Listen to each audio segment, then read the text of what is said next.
오늘 성탄절 후 두 번째 주일, 그리고 신년 후 첫 번째 주일, 이 시간 우리 하나님께서 우리에게 주신 성경 본문 말씀은 마태복음 4장 12절에서 17절까지의 말씀입니다. 제가 이 말씀을 봉독할 때 이 시간 살아계신 우리 하나님의 귀한 음성을 직접 들으실 수 있기를 소망합니다. 예수께서 요한이 잡혔음을 들으시고 갈릴리로 물러가셨다가 나사렛을 떠나 스불론과 납달리 지경 해변에 있는 가버나움에 가서 사시니 이는 선지자 이사야를 통하여 하신 말씀을 이루려 하심이라.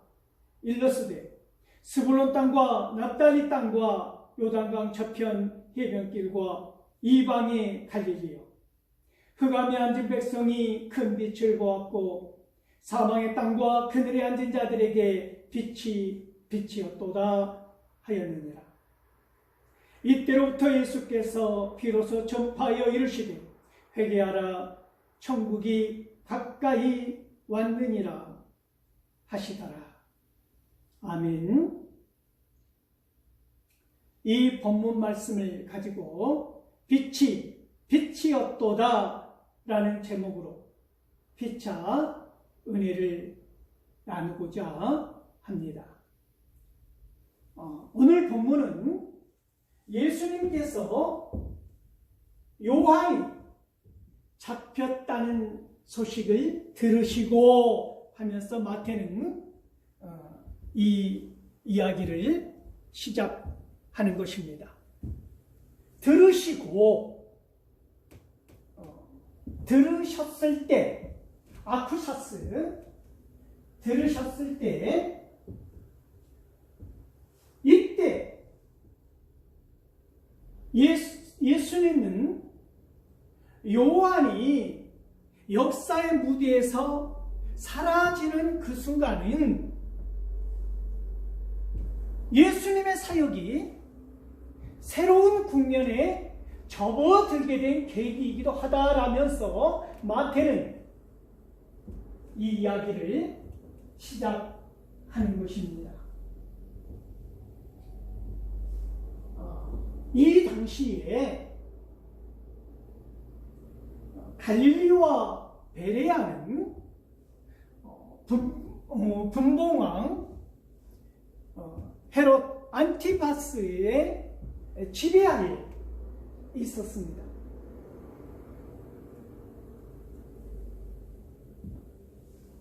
예수님의 고향이기도 하였던 이 갈릴리,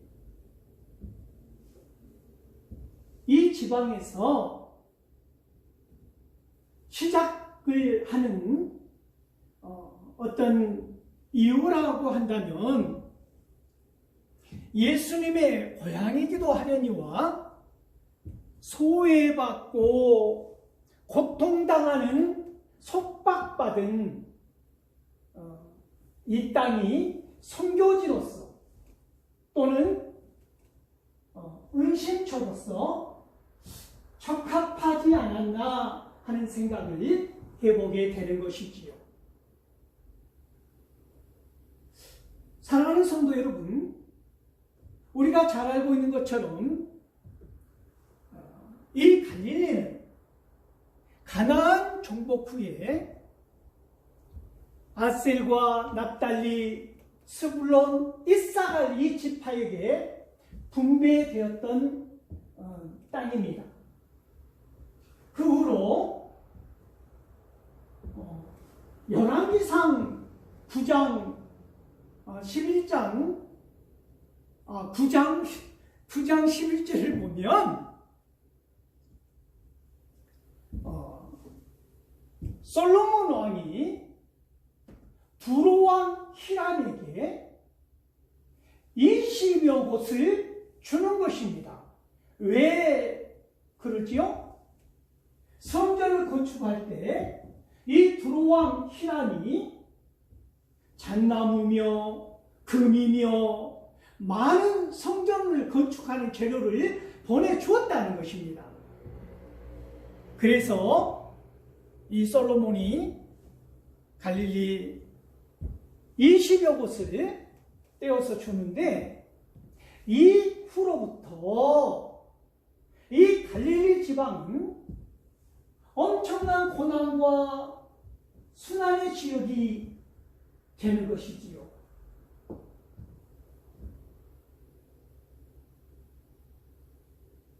바벨론으로부터 바사로부터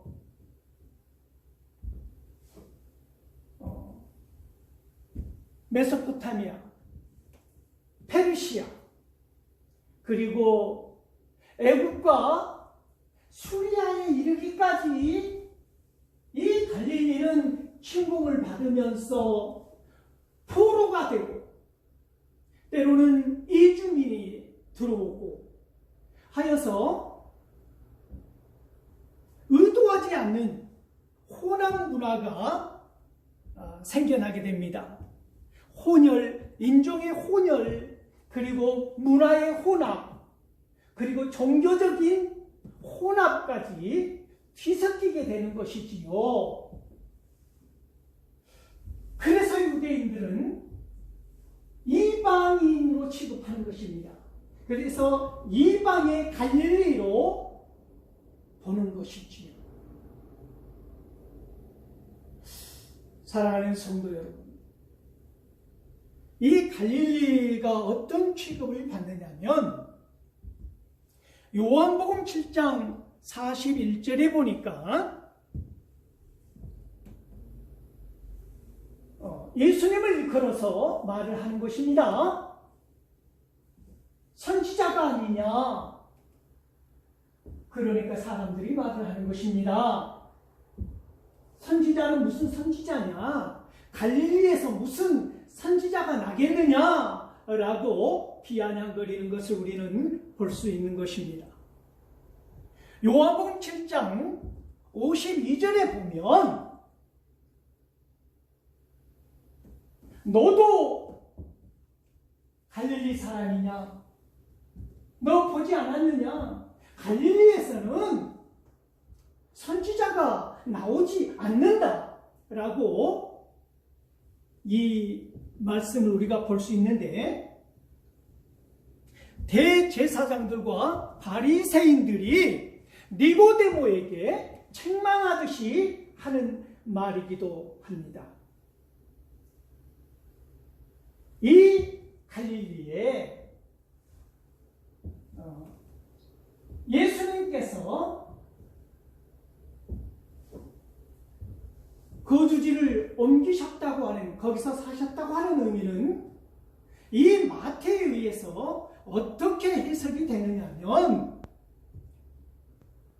이사야 9장 1절과 2절에서 말씀하신 예언이 스불론과 납달리 땅의 지경, 이 말씀을 하시는 것이 성취되었다고 하는 것을 설명하기 위한 것입니다. 증거하기 위해서 마태는 이 말씀을, 이 기록을, 이 말씀의 기록을 하고 있다는 것이지요. 사랑하는 성도 여러분, 오늘 이 마태는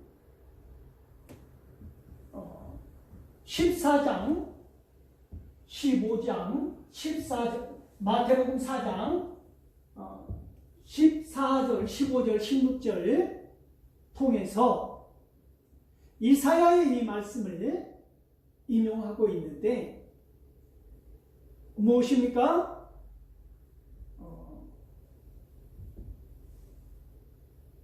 선지자 이사야가 하신 말씀을 이루려 하심이니라. 이 대목을 우리는 주목하면서 스불론 땅과 납달리 땅과 요단강 해변길 건너 이방의 갈릴리여, 이 기록을 우리는 볼 수 있는데 어둠이 깃든 땅이라는 것입니다. 고난이 스며 있는다.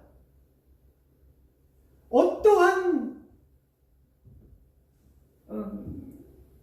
하나님의 도움이 없이는 그 어떤 것도 해결할 수 없는 소외되고 버림받은 땅이 되었다는 것입니다. 그런데 놀랍게도 이 유대인들이 생각하는 메시아가 오신다면, 만약에 메시아가 이 땅에 오신다면 그들은 어디라고 생각했겠습니까? 당연히 예루살렘, 유대에서 가장 가까운 예루살렘이라고 생각했을 것입니다. 그런데 예수님은 오히려 예루살렘에서 가장 멀리 떨어져 있는 갈릴리에서 공적인 사역을 시작하였다라고 마태는 기록하고 있다는 것입니다. 왜 그렇습니까? 마태는 예수님의 선지자적인 사역과 메시아적인 사역을 동시에 이루시는 곳을 가버나움이라는 곳이 가장 적합하다라고 본 것이지요. 갈릴리라고 보는 것이지요. 사랑하는 성도 여러분, 누가복음 4장 18절에 보면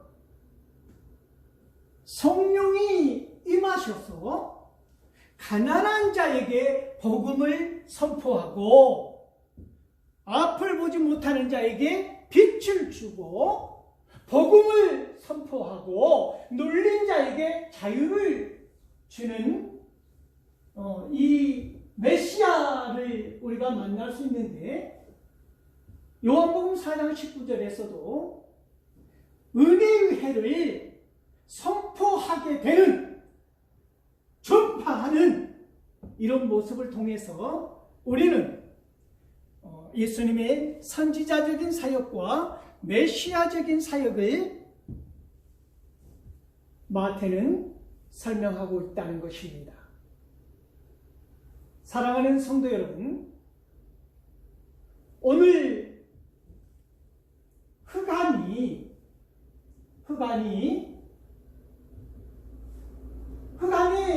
앉아있는 백성에게 큰 빛이 비추었다.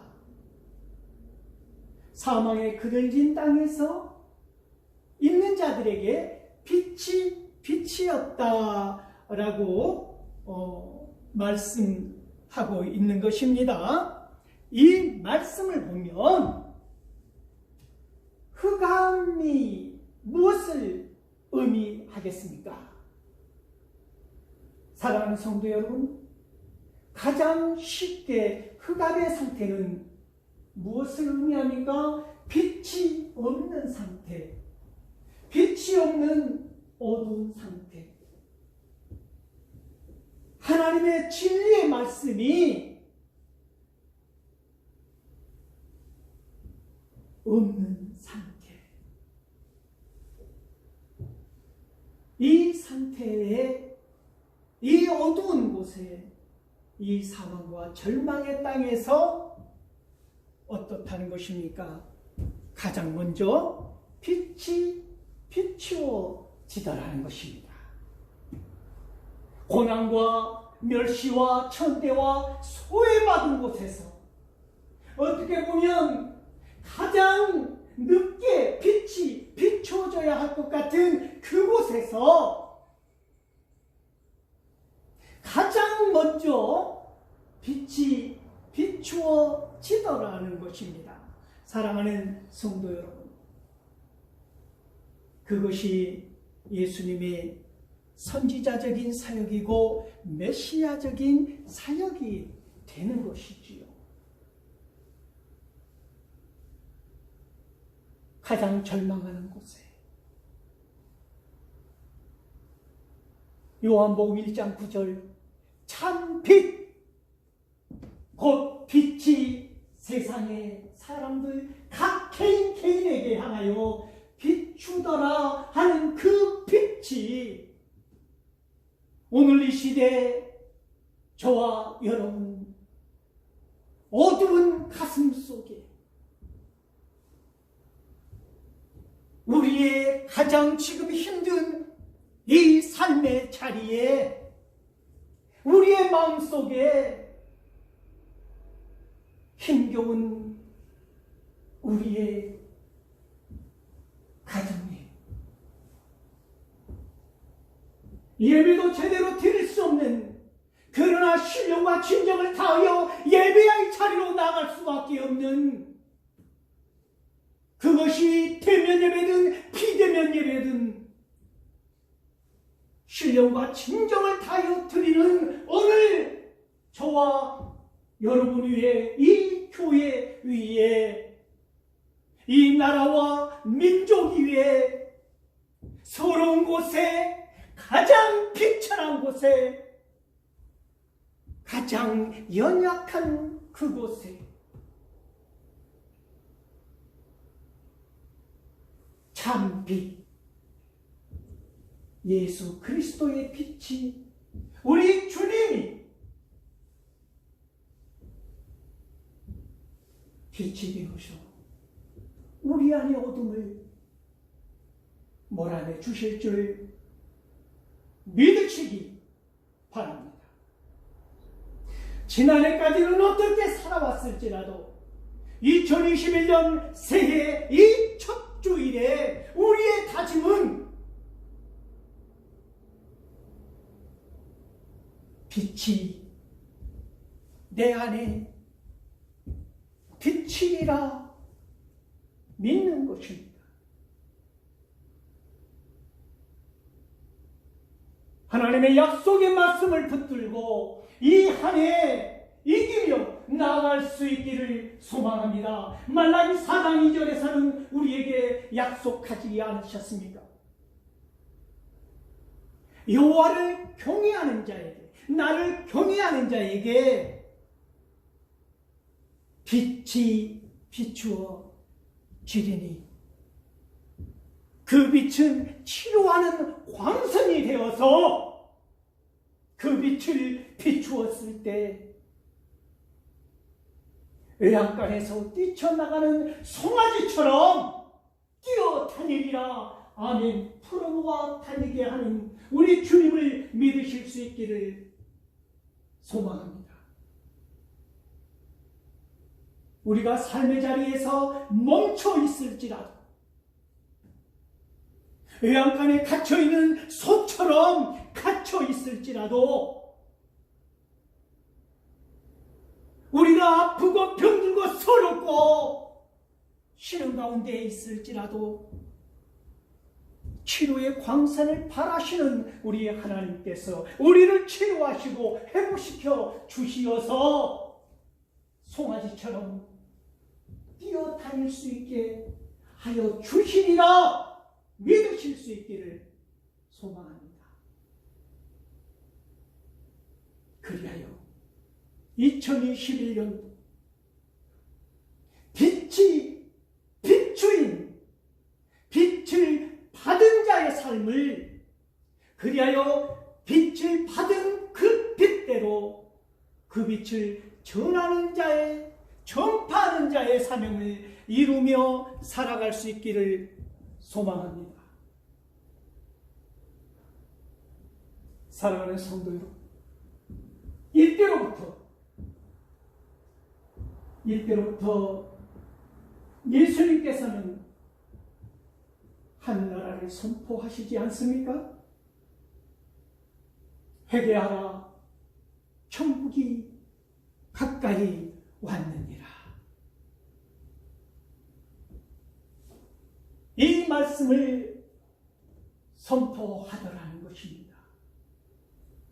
사랑하는 성도 여러분,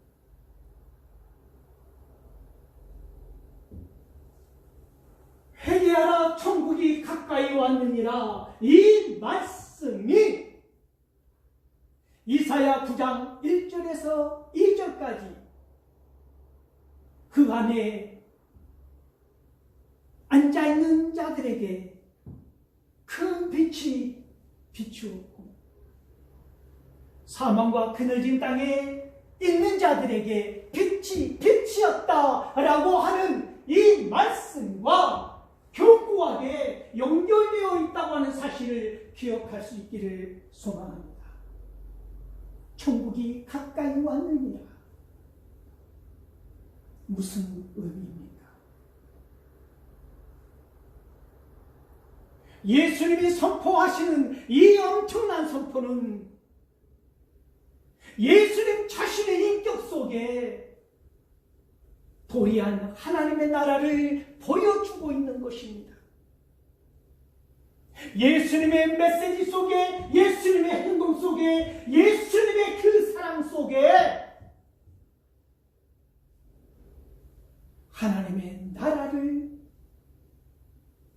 온전히 선명하게 드러내고 있다는 것입니다.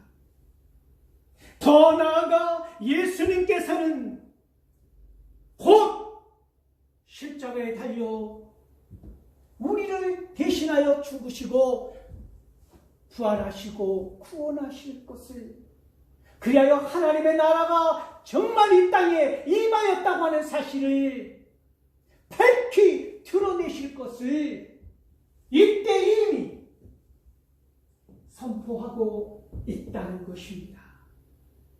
사랑하는 성도 여러분, 그러므로 2021년 이 새해 예수님이 선포하신 그 선포가 우리 안에서 이루어지는 한 해가 될 수 있기를 소망합니다.